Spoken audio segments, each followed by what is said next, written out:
दोस्तों 3 सितंबर 2025 की शाम बीजिंग में एक तस्वीर दुनिया भर में वायरल हो गई। रूस के राष्ट्रपति व्लादिमीर पुतिन और पाकिस्तान के प्रधानमंत्री शहबाज शरीफ हाथ मिलाते हुए मुस्कुराते हुए। लेकिन यह तस्वीर सिर्फ कूटनीतिक नहीं थी। इस तस्वीर के पीछे छिपी है पाकिस्तान की सबसे खतरनाक एजेंसी ISI की महीनों की प्लानिंग। क्या रूस अब पाकिस्तान के खुफिया जाल में फंस चुका है? क्या भारत के लिए नई मुसीबत का दौर शुरू हो चुका है? आज की इस रिपोर्ट में हम ISI के उस खेल का पर्दाफाश करेंगे जिसके धागे मॉस्को, बीजिंग और इस्लामाबाद तीनों को जोड़ते हैं।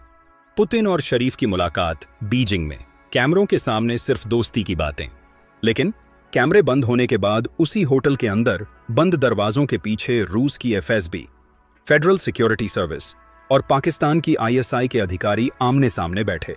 एजेंडा साफ था, भारत को संतुलित करने के लिए एक नई स्ट्रैटेजिक पार्टनरशिप। अब सवाल यह है कि रूस, जो कभी भारत का सबसे भरोसेमंद साथी रहा, आखिर पाकिस्तान की ओर क्यों झुकने लगा है? इसका जवाब हमें इतिहास की तरफ जाकर खोजना होगा। 1980 का दशक, सोवियत संघ बनाम अफगान मुजाहिदीन।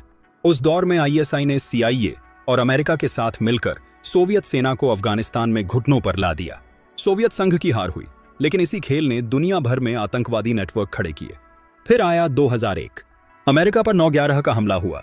इसके बाद अफगानिस्तान में तालिबान को बचाने और उन्हें जिंदा रखने में सबसे बड़ी भूमिका निभाई ISI ने। फिर 2015 चाइना पाकिस्तान इकोनॉमिक कॉरिडोर यानी CPEC की शुरुआत हुई।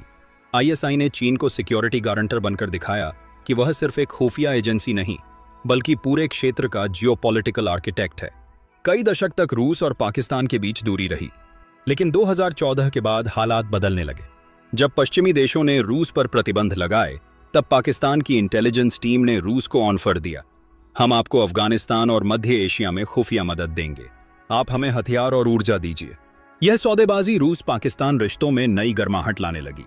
रूस को लगा कि पाकिस्तान उसके लिए एक नया बाजार हो सकता है और दक्षिण एशिया में एक नया गेटवे भी। इस मुलाकात में सिर्फ पुतिन और शरीफ की मुस्कानें नहीं थीं। ISI ने चीन के साथ मिलकर रूस को 3 बड़े ऑफर दिए। अफगानिस्तान में इंटेलिजेंस सपोर्ट, ताकि रूस को तालिबान से भरोसेमंद रिपोर्ट मिल सके। भारत के खिलाफ कूटनीतिक बैलेंस, कश्मीर और संयुक्त राष्ट्र जैसे मंचों पर पाकिस्तान की लाइन को रूस से समर्थन। ऊर्जा और डिफेंस डील्स, पाकिस्तान रूस से सस्ती गैस, तेल और हथियार लेगा। यानी यह मुलाकात सिर्फ एक तस्वीर नहीं, बल्कि आने वाले सालों के लिए एक नया गठबंधन थी। अगर रूस पाकिस्तान को हथियार देने लगे तो भारत के सामने 2 मोर्चों का युद्ध यानी 2 फ्रंट वॉर की स्थिति बन सकती है। ISI का मकसद साफ है, भारत को हमेशा 2 दिशाओं से घेर कर दबाव में रखना। पूर्व में चीन और पश्चिम में पाकिस्तान। भारत रूस रिश्ते कमजोर होंगे तो पाकिस्तान को नई ताकत मिलेगी।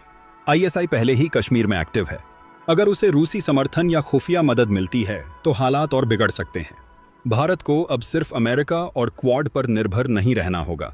भारत को रूस से डीलिंग जारी रखनी होगी ताकि वह पूरी तरह पाकिस्तान के पाले में न जाए। RAW को ISI की इस प्लानिंग का जवाब देना होगा।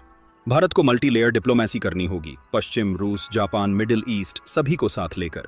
भारत को यह भी तय करना होगा कि वह रूस पर कितना भरोसा करे और किस हद तक अमेरिका और यूरोप को संतुलन में रखे।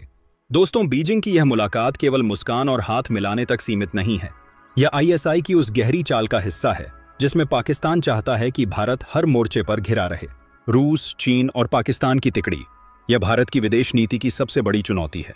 अब सवाल यह है, क्या भारत इस नई जियोपॉलिटिकल साजिश का मुकाबला कर पाएगा, या फिर ISI की इस प्लानिंग से दक्षिण एशिया में शक्ति संतुलन हमेशा के लिए बदल जाएगा? समय ही इसका जवाब देगा।